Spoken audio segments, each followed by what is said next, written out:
Middle east से इस वक्त बड़ी खबर सामने आ रही है। पिछले कुछ घंटों में ईरान, अमेरिका और इजराइल को लेकर घटनाक्रम बेहद तेजी से बदला है। क्षेत्र में तनाव लगातार बढ़ रहा है और हालात को लेकर दुनिया भर की नजरें इस समय खाड़ी क्षेत्र पर टिकी हुई है। मीडिया रिपोर्ट्स और विभिन्न सूत्रों के अनुसार अमेरिका की ओर से ईरान के कई रणनीतिक ठिकानों पर हमले किए जाने की खबर सामने आई है। बताया जा रहा है कि बंदर अब्बास, केसव द्वीप, सिरिक और जास्क क्षेत्र के आसपास कई सैन्य और संचार प्रतिष्ठानों को निशाना बनाया गया।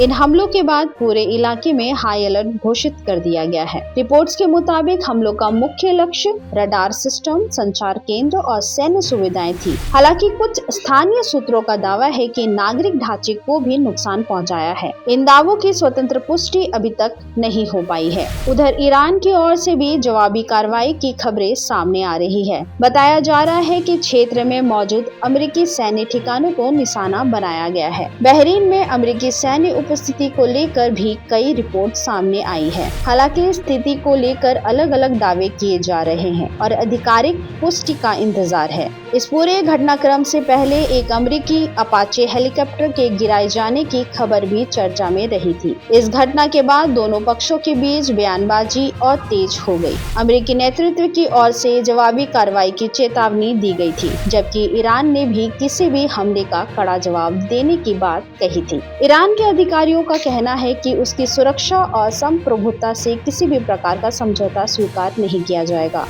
वहीं अमेरिकी पक्ष लगातार यह कहता रहा है कि क्षेत्र में उसकी कार्रवाई सुरक्षा आवश्यकताओं के तहत की जा रही है। विशेषज्ञों का मानना है कि यदि यह टकराव आगे बढ़ता है तो इसका असर केवल ईरान और अमेरिका तक सीमित नहीं रहेगा।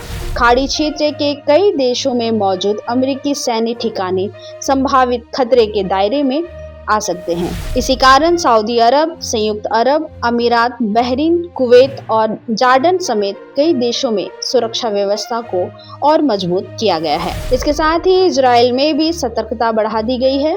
आशंका जताई जा रही है कि यदि तनाव और बढ़ता है तो इसका प्रभाव पूरे मिडिल ईस्ट क्षेत्र पर पड़ सकता है। कई स्थानों पर एयर डिफेंस सिस्टम सक्रिय कर दिए गए हैं और सैन्य तैयारियां तेज कर दी गई है। फिलहाल सबसे बड़ा सवाल ये है कि क्या यह घटना सीमित सैन्य कार्रवाई तक ही रहेगी या फिर एक बड़ी क्षेत्र संघर्ष का रूप ले सकती है। आने वाले कुछ घंटे और कुछ दिन इस पूरे संकट की दिशा तय करने में बेहतर महत्वपूर्ण माने जा रहे हैं। दुनिया भर की नजरें अब ईरान और अमेरिका और इजराइल के अगले कदम पर टिकी हुई है। जैसे जैसे नए अपडेट सामने आएंगे, स्थिति और अधिक स्पष्ट होती जाएगी। फिलहाल के लिए इतना ही। धन्यवाद।